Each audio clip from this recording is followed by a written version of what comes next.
So does like anybody ever get that feeling like someone's calling your name? Like sometimes I'll be walking in a crowded place and I'll hear my name shouted and I look back and there's no one that I notice. And I'll be thinking to myself, who the fuck was that? But then again, to be fair, there could be someone else with my name. But still, and the funniest thing is, even if someone did shout my name and call me, like I would not be able to see him. Fuck that. Because my eyesight has gone so bad, so bad, that you could be standing like 6-7 feet away from me, and all I would see by your face is a blur. And it's got to that point where it's really bad, and I'm kind of disappointed, to be honest, because like 5-6 years ago I used to have perfect eyesight. 2020, I used to go to the eye optician and them man used to check my eyes out, and even the doctors used to be impressed. They used to be like, yo, your fucking eyes are sick, you can see really good. And I guess I've never, that was the last time I went there was about 5-6 years ago, and I think that if I ever went there now, like I'd 100% get glasses, and that's something I don't really want, because believe me when I tell you this, I look like a fucking idiot with glasses on. Most people, when they wear glasses, they get that little smart little upgrade. They look like a smart person. You can look at them and think, yeah, this guy knows what he's talking about. But trust me, if you saw me with some glasses, I'd fucking look like an idiot. Because I've tried them on and I'm like, yo, what the fuck? But it's proper mad, that, isn't it? Like, because I hate it, I don't really want to get my eyesight checked. But I really should, to be honest, because I don't want them to go any more worse. There's always been the option of getting contact lenses in, or getting laser eye surgery. The only thing with contact lenses is that you put them in, you gotta take them out, they dry up and you gotta put them in solution and all that bullshit. It's another kind of headache. And then with laser eye surgery, it costs a shit ton of money, and they say like 99.9% of their cases are always successful. But what if you're in that 0.1%? Can you imagine? You're going to fucking top laser eye surgery, you pay like 5-6 grand for it, yeah? And you're thinking, yeah, I'm going to get both my eyes sorted, I'm going to be looking, I don't have to wear glasses or contact lenses ever again. And you fall in that 0.1%, and they fucking blind you or they make your eyesight worse. Fuck that. You'll be paying you're basically paying a doctor to give you worse eyesight. But the funny thing is, I just remember now as well, is I don't know if everybody else remembers, but like back in the days, about 5-6 years ago, I remember like when people used to have contact lenses, they used to have the fake ones, like the fake color ones. Like these contact lenses wouldn't make you look any better or see any better. They were just colored ones, so people would want like different eye colors, like blue, green, or whatever, and they'd get those colored eye contact lenses and put them in and like show off in it and like they got a different eyesight. And it was so bait because you could easily tell that they got fucking contact lenses in. But that was an error. Trust me, that was an error. I don't think people do that anymore. Well, not in the masses. Like 5-6 years ago, it used to be really popular, but nowadays there might be people still doing it, but it'd only be like selective people. Not that many people would actually still do that shit. Well, I personally don't think a lot of people would still do that shit today, because they'd be mad, like proper mad. But one thing is, like, it's proper funny what happened to me a couple of days ago. And so check this. So like they're saying, it's always about perspective. And what I mean by that is, let me expand upon that. So about 2 days ago, it's night time, so it's like 10-11 p.m. and over in the UK it gets dark real quick. So 10-11 o'clock is pitch dark, pitch black. It's cold, it's raining. So I wear my big ass coat, put my hood up, and I had to go to shop just to get a few things. So I walked down to the shop, get a few things, and that's it. And so I'm walking up this like street, yeah. So we've got this like long ass, like a private road, you could say. It's like a shortcut towards my house, so I take it on the way back. So I'm walking, yeah, and all I see is a car with its headlights on and someone fucking having a cigarette. And I'm like, what the fuck? And the funny thing is, the windows are fully up, like no smoke's coming out of the car. Like the windows are fully up and the inside of the car is getting smoked up. And I'm thinking, are they hotboxing this car? Like, are they smoking weed and like hotboxing it? Like, fucking making sure all the weed stays in and the smell don't go out. So I'm getting closer and closer to the car. And I have to pass this car, yeah. So I have to get through this car to get home. And I'm thinking, fucking hell, what if like they open the door and drag me in, or you try to put some shit on me, And I'm thinking that in my head, and I'm thinking, can I cross the road? Where shall I cross the road? This and that. So I'm like, fuck it. So I put my head down and I'm walking. And as I get close to the car, I hear a click, and whoever was sat in the car fucking locked the doors. So I'm thinking the person who sat in the car just seen this fucking, this guy walking with his big ass coat on and hood up in the dark, walking closer and closer to the car, and they decide to lock the doors. And it just made me laugh. It's always about perspective. Like you think one thing and another person might think another thing. It's always not the same, is it? It's not like when you walk and you see someone and you're like, oh fuck, what are they gonna do to me? And then that same person in the car is like, yeah, I'm gonna grab them and do this. It's not that kind of mindset. Like they all have their own fears and perspectives and what actions they need to take and what they need to do. But it just made me laugh, and I just passed the car. I felt like just fucking stopping, like putting my hood down and fucking sticking my tongue out and then just walking off, just making them a little bit more scared. And as if getting my tongue out would actually fucking scare them, it'd probably make them laugh at me. Never mind scaring me, it'd make them fucking come for me. Can you imagine? But so I got my shit, went home, and that's it. That was the end. That was the end of the story. So what has been happening recently? A lot of stuff, to be honest. One of the latest things that happened was in Birmingham. So this happened about a few days ago. So Birmingham is like one of the big cities in the UK, and there was this guy who stabbed like 5-6 people up. One of them died, and he was on the loose. Now the funny thing, not the funny thing, but the big thing about the story was, like, when the police announced it, they were like, oh, there's a suspect and he stabbed 6 people in the city centre of Birmingham and he's on the loose, be careful. Now what kind of fucking description is that? There's a fucking suspect. Okay, is it a he? Is it a she? Is it a guy? Is it a girl? Is he black, white, Asian? How tall is he? They never told any of that information. They just put the shittest description out ever, and they expect people to be careful. And a lot of people were like going off on him, like, what the fuck? Why haven't you released his pictures or anything? Because one thing people in the UK know, and if you're not from the UK, you'll find out right now, is that the UK is one of the biggest places in the world where there's a lot of CCTV, basically. So it's one of the largest CCTV operators. Like every city has CCTV on every single corner, every street, and it's always been monitored 24/7. So whenever there's any fuckery or trouble, like they have like this CCTV operation desk where they catch it and then they ring the police and tell them to go to that location. So especially in the city centres, you can't do anything without the police knowing or someone watching. So you're always gonna get caught. So anyway, yeah, so the police responded to it. They put the description out, and then a few hours after that description, because they got so much heat, they released a picture of him and said, yeah, he's a black guy, and he's in his mid-30s, and he looks like this and he looks like that. And then a few extra hours later, they caught him. Like, they went to his house, they found out where he lived, and he was there, and they've arrested him. But the person who died, may they rest in peace, and all the people who have been stabbed, hope they make a full recovery. But it's fuckery, man. Like, what makes you get to that state?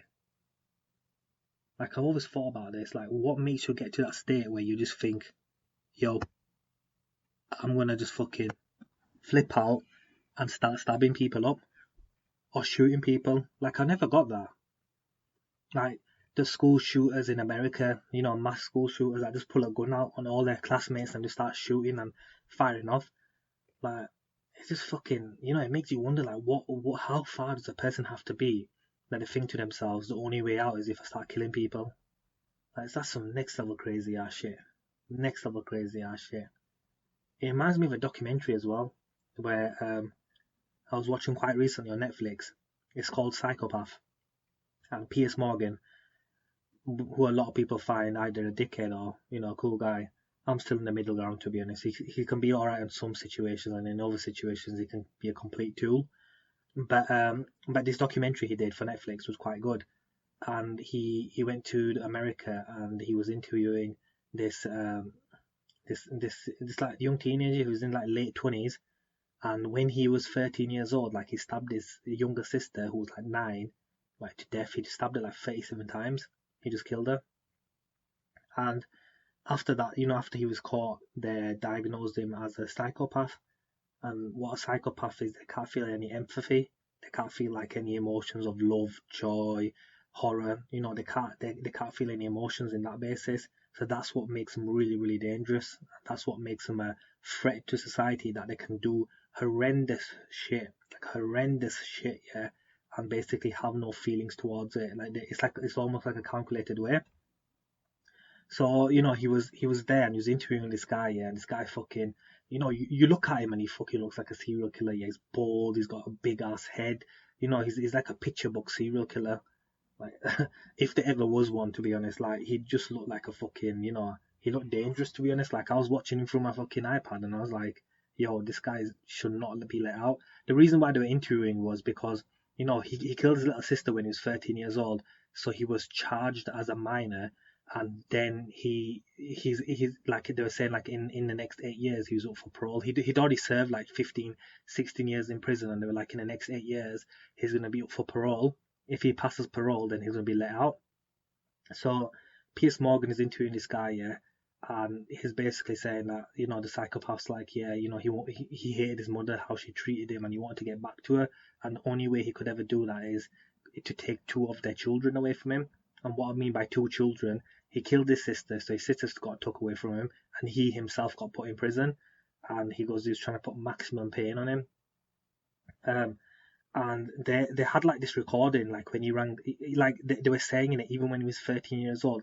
Another thing, this guy in it had like a genius IQ, like a genius IQ. His IQ was like 136. So when they were basically saying that he planned it, like, he knew that his mother was going to be working on that day, and he basically had a babysitter. Him and his sister had a babysitter, and he persuaded her to go home early, and then when she left, he just basically stabbed her like fucking nasty amount of times, like 36, 37 times. Yeah, she died on the spot. And then there was a recording as well that the police had, and they played it, where he rings the ambulance, and he's like, oh, I killed my sister by accident, this and that. And then, the woman over the phone saying, okay, what you need to do is you need to basically try to resuscitate her. So you need to go on her chest and pump down like 10 times, like hard pumps to her chest, to get her heart going again. And he's like, okay. Then you can see him, and he pauses for a minute, and then he's like counting, like, it's like 1, 2, 3, 4, and you'd think that he's helping his sister out, but this is where it gets more you can tell he's a straight psychopath. They had professionals analyze that telephone call, and they were like, when he made that telephone call, he wasn't anywhere near his sister. He was just acting it all out. So he just went to a corner of his room, and he just started, like, pushing down on the table and saying 1, then 2, then 3. Like, he didn't want to give his little sister any chance of survival. And the maddest thing is, like, fair enough, this guy's a psychopath, yeah. He's a fucking genius psychopath. But his mum still goes and visits him quite regularly. And countless professionals have told his mum, they're like, yo, listen, if this guy ever gets out, yeah, he's gonna kill you straight up. He's gonna murder you straight up.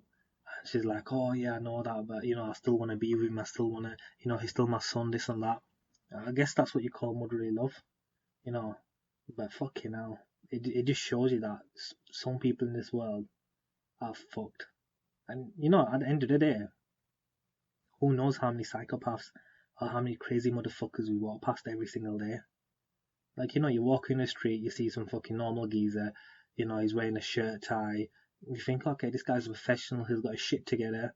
But inside, he might be like, yo, fucking, if I don't get my coffee today, I'm gonna fucking go over the edge and start kicking fuck out of people. Can you imagine that? There's this guy in it. He reminds you, like, I believe everyone knows one person like that in workplace. This guy who works with me, and he's like the quietest guy ever. Like he'll sit in this corner and he'll do his work and then he'll get up and go home. No social, no chatting to no one. He's been working at the workplace that I work at longer than me. He's been there for like 15 years and no one even really knows anything about him. And I just remember one time in it, like, he got like a customer that he was dealing with, and the customer must have pissed him off, and he just flipped. He started getting his papers, throwing them on the floor. He fucking flipped over his table, got up, and just basically left the office. And I thought to myself, and I was saying to a couple of my colleagues as well, I was like, if this guy, yeah, if someone pushed this guy over the edge, yeah, this guy's gonna come to work one day with a fucking shotty and start blasting people. He's gonna start fucking picking off people and blasting them. And then obviously I had to fucking, make sure I'm safe. So I was like, yeah, to try to talk to him, but it's so hard to talk to this guy, man. I'm telling you, like, fucking, you can't get a word in with him. Like, it'll be like this normal convo, like, yeah, you're right, good morning, and he'll say morning back, and then you'll be like, how was your day? Like, how's your day been? Like, what you been up to? And he'll just be like, he'll just answer it in one word, like fine or okay, and he won't ask you a question back. And when there's people like that, you can only hold a conversation for a certain amount of time. You can't really do anything else with those kind of people. But I hope he don't flip. I really, really hope he doesn't flip, because I don't want to die. Can you imagine fucking this guy just fucking flipping on everyone and just letting man know fucking, oh yeah, you looked at me, you didn't look at me properly, this and that, and just fucking going crazy on everyone. But it just shows you, in what kind of society we live in. I believe that's to be expected anyway. The society was never meant to get this big. We were meant to stay in our own like little tribes. Now we got millions or millions of people living in cities, towns, everywhere. There's bound to be fucking crazy people who keep it undercover, who keep it under wraps. And then one little thing, and it all blows out. It all comes out. But fuck it, we'll see what goes on with that. And quite recently as well, and quite popular, it's been making its rounds as well, is that Joe Budden.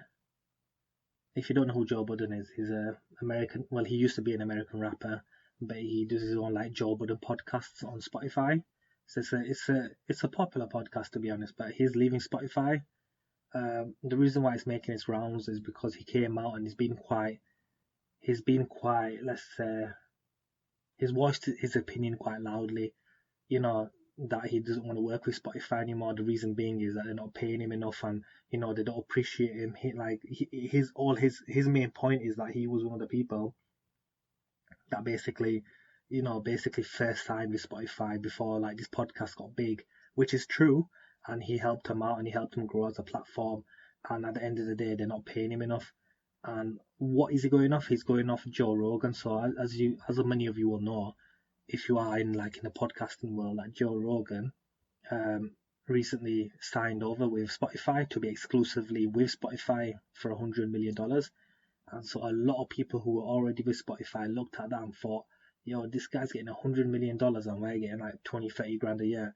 It's not happening. We're not allowing it. But at the end of the day, he's free to go wherever he wants. And Spotify, like anything, is a business. You got Spotify podcast, Google podcast. They're all businesses, and the more views you bring in, the more numbers you bring in, the more people you bring in, that's going to equal how much money you get. The only reason Joe Rogan has got so much money, like he got such a big ass amount of money, is because you just got to look at his numbers. Like his numbers on YouTube, yeah, like subscribers wise, like his YouTube channel's got like nearly 10 million subscribers. 10 million fucking subscribers on a podcast host, yeah. There's YouTubers that have been YouTubing for fucking 15, 20 years that don't have that many subscribers. And then on top of that, each video he ever releases gets a minimum of 1 million hits. Like, he could have the shittest guest ever, yeah, like the deadest guest ever. It'll still get 1 million hits. And then you get the most popular ones in like Elon Musk and fucking, Elon Musk, Mike Tyson, and those kind of YouTube clips get like a lot, like 10, 11, 12 million people watching him. Hence why he got offered such a big amount. But it'll be interesting to see what happens with Joe Budden. I do enjoy his podcast, to be honest. It is quite decent. Um, but let's see where it goes. Like the thing with him is he's too popular not for someone to offer him. Like once his contract with Spotify is over, which is going to be in a few months, he'll probably get picked up by another podcast host like Apple or even YouTube. YouTube could be start making a move, because you got to think about it. Like I said, each platform, they love it when some content creator or influencer is bringing more people to the platform. Now if Joe Rogan is exclusively going to go to Spotify, they've just lost millions or millions of people coming to their YouTube platform and helping them make money.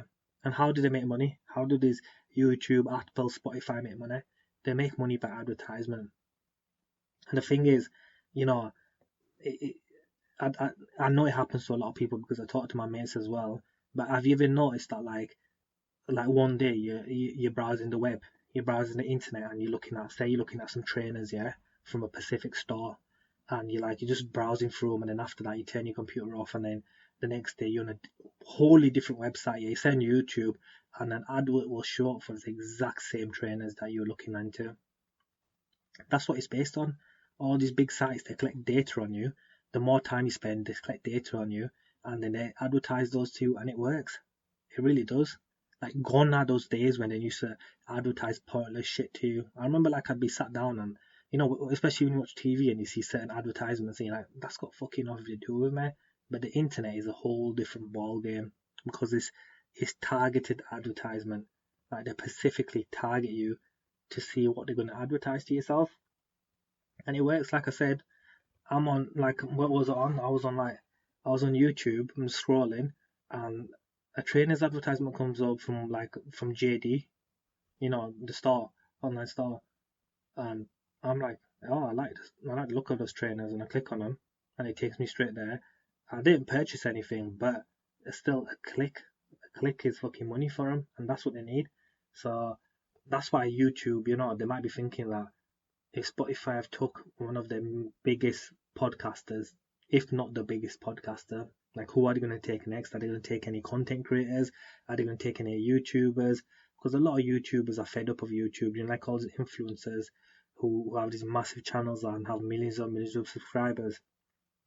They've got to a point where they're not on it with YouTube as much, because YouTube's got all these restrictions and all this fucking all this drama, you can't do this, you can't do that, you gotta be safe, and then anybody, if you got a channel, they can make a complaint against your channel and you get a strike.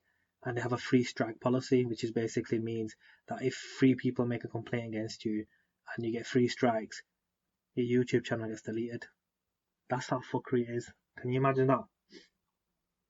Can you imagine spending years and years and years building up a YouTube channel and it just gets deleted because some dumbass don't like the shit you talk about?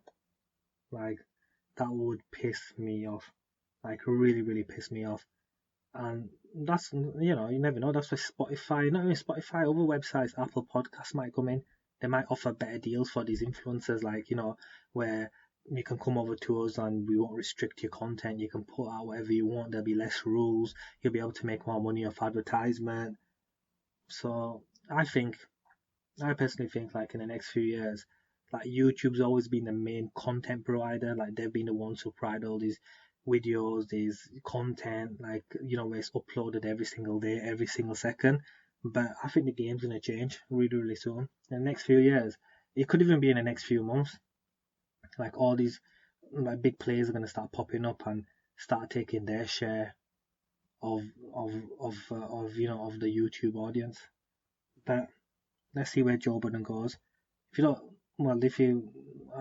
talks mainly about music, so if you're into that kind of shit, then definitely give it a shout, give it a watch.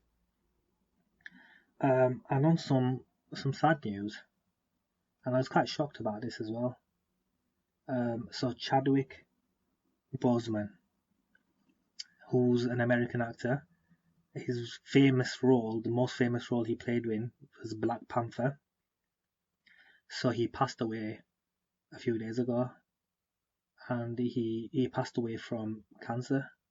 He had colon cancer, and so like the whole story came out that he was suffering for it for 4 years. Yeah, so he's suffering from it for 4 years. That's from 2016 to 2020. He didn't tell anybody. He just told his close relatives. He didn't want anybody else to know. And like he was going through chemotherapy, operations, and everything, medicines, all of that shit. And whilst he's going through all of that shit, he's still making movies. Like, he's making Black Panther, he's making The Five Bloods, he's making all these movies, he's going to all these award ceremonies, events, interviews. He's even going to children's hospitals who have cancer and visiting them and, wishing them good luck and, saying that, giving words of encouragement. It just shows you what kind of character he was. And so it was a really sad thing that he passed away. Like, it came out as a shock. His family released like a statement on Instagram saying that he passed away and he was suffering from cancer, and if they could respect their privacy, which I hope everyone will do. But it was a really, really big shock. To be honest, one of his best movies was Black Panther. Well, not just his, but one of the best movies out there is Black Panther. Like that movie in it. Like fucking set levels, not just for Marvel but for like general movies, set levels for everyone. May you rest in peace. It just shows you to go, like, it just shows you that what kind of a character people can be, like how they want to handle certain situations and how they want to conduct themselves. At the end of the day, the minute he got cancer, he could have just fucking, he could have just shied away from the world and just continued with his surgery, and that's it. But no, I think what he wanted to do is he wanted to make an impact on people. He wanted to make an impact on society, and that he did. So once again, may he rest in peace.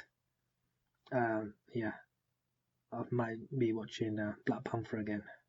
That movie is a fucking classic. And on some crazy shit, let's go to music shit. Let's go to the music artists out there. So 6ix9ine is back at his crazy antics again. He's back at his trolling. He's pissing a lot of people off. And his latest trolling was in Chicago. So Chicago in America is like fucking, it's one of the worst places for gun crime. The amount of people get shot and killed in Chicago is fucking crazy. And they have like different blocks. And so he was going to rap a Little Dirk and Little Reese. Like, these are Chicago rappers. Chief Keef is the most popular one out of all of them. He was going to their block and fucking, just basically trolling the fuck out of them. This guy is crazy, but the only way he does that is because he has armed guards with him. Like, the amount of security this guy has is fucking madness. Like, at least 7-8 guys, fully loaded, fully trained, got guns, everything, full protection. And I've always wondered, like, I wonder how much will that be costing him? A lot of money. If you think about it, doing all of that, like all that protection going everywhere, the security bill would just be fucking massive. It'd probably be more than my fucking yearly wage, I can imagine. But the fucked up thing with him is, he's trolling, but he's doing it for a reason. He's doing it trying to promote his album, which came out. The only song I like from them, which is quite contradictory, is fucking Locked Up. He did do Akon. That's one of my original favourite songs, but he did a remix which is quite decent. But at the end of the day, this guy snitched on his whole crew, so I don't know how fucking valid that the song can be. But it just makes you think, like, he's doing all this trolling shit. Yeah, he's doing it in New York, he's doing it in LA, he's doing it in Chicago, like these hot spots where there's a lot of gang members, and he's pissing a lot of people off. Yeah, talking about people's dead relatives and saying may they rest in peace. Like, you can tell he's doing it in a trolling manner just to promote himself and his album and everything. But at the end of the day, when his hype dies out, yeah, when his trolling doesn't make him any more money, and when he starts running out of cash, all the security guards are gonna fuck off and go away. Then what will he do?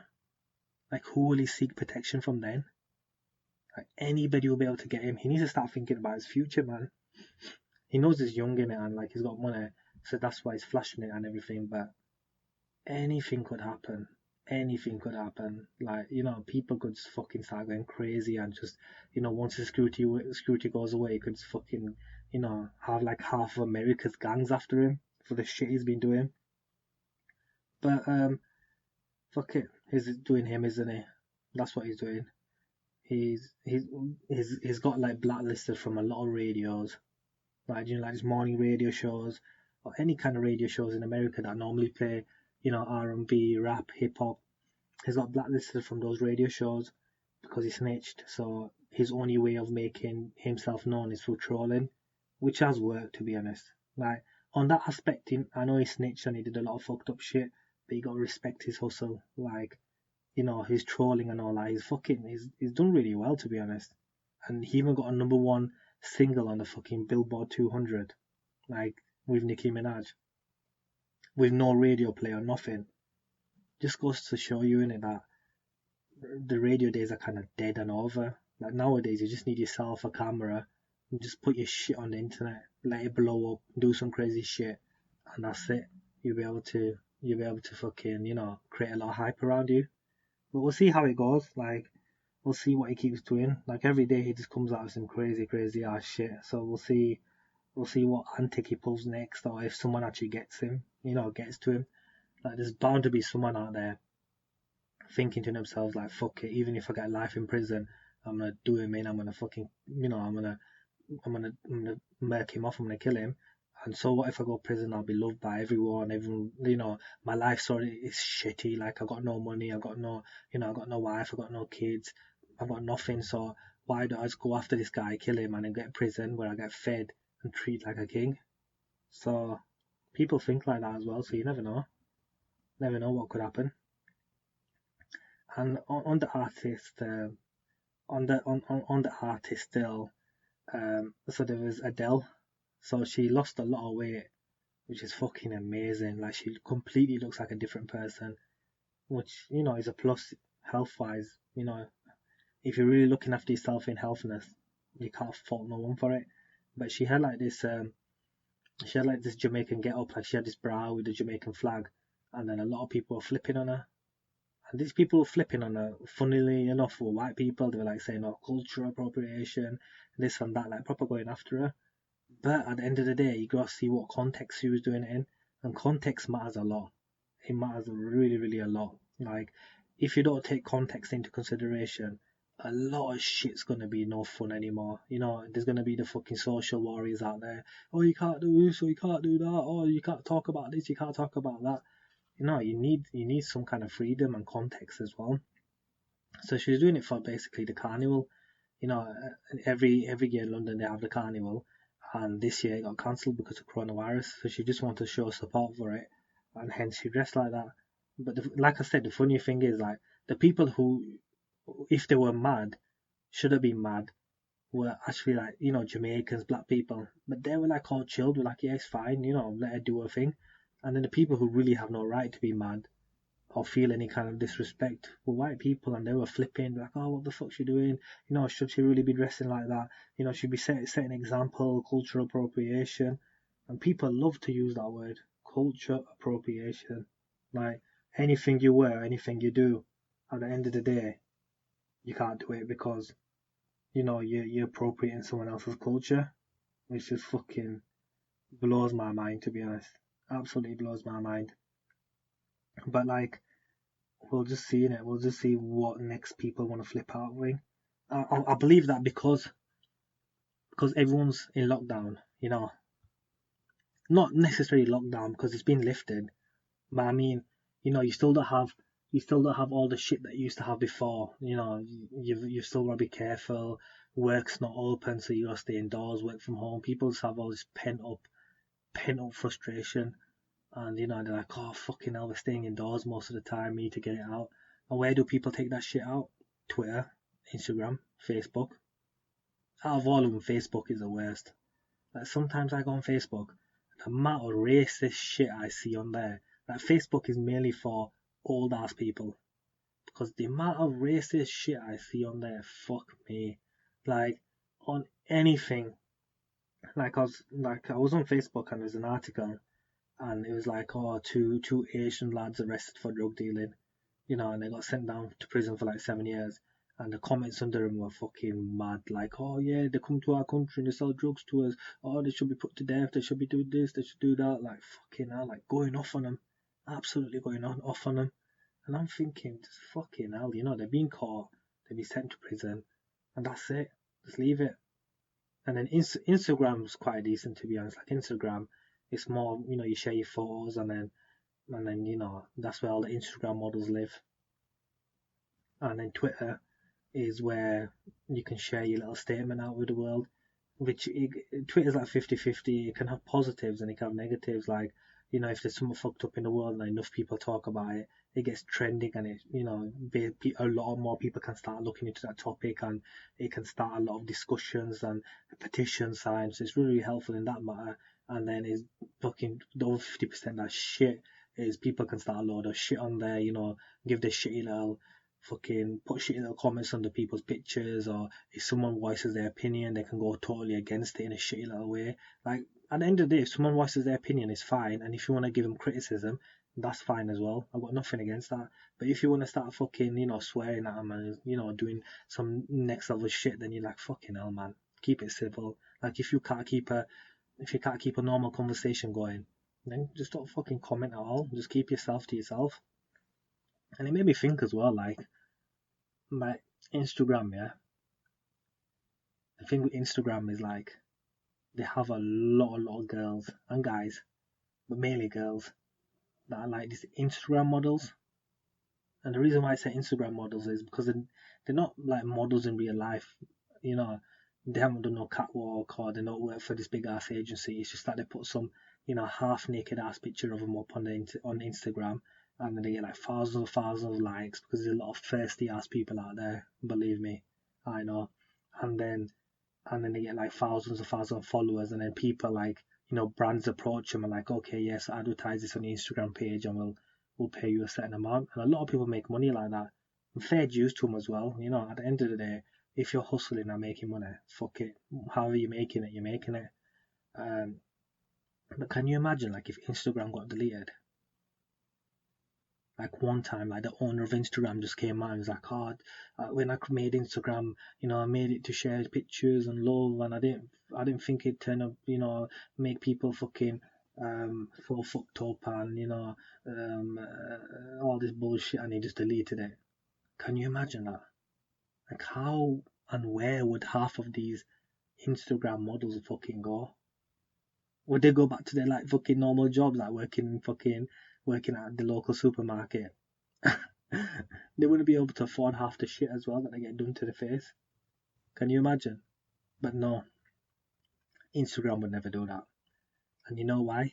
Because they fucking make money. Money, money, money. That's what it's all about. The more people that come to your platform, the more money you make off advertisements. And we'll leave it at that for today. And I hope you enjoyed the episode this week, guys. I will try to upload more often. If you do listen to this wherever you listen to, subscribe to my YouTube channel, Talking with F. Share my podcast as well with anybody you want. Share it with friends, like, comment, let everyone know what it's about. And hopefully, one day, you never know, I might get picked up by Spotify for like $100 fucking million deal. Can you imagine? Fucking hell. Can you imagine if they offered me like fucking £10? Like, yeah, we like Talking with F, we like your podcast, and we'll offer you £10 for you to come onto our platform. We'll pay you £10 for every episode you get out. I'd fucking make that shit work. I'd release like 10 fucking episodes a day. Get my £100 a day, 7 days a week, every month, every year, 24/7, 365. I'd make my money work. Like, can you imagine that? Like, they fucking came out and they're like, yeah, we'll pay £10 per episode. I'd just do like a minute episode and just fucking keep releasing them. But you never know. You never know where things could go. But yeah, if you don't already follow me on Twitter, it's at Talking with F1. Follow me on Instagram, that's at Talking with F. And you can also follow me on Facebook as well, Talking with F. Because at the end of the day, although I did chat shit about these platforms, they do have the positives, and that is sharing the word. Sharing whatever content you're creating with the wide world. letting people know what you're about, and then hopefully more people picking up from it and enjoying your content. So it's really, really good in that respect. But like I said, it's been good speaking to you all. Like, share, and comment. I shall see you guys next week. Bye.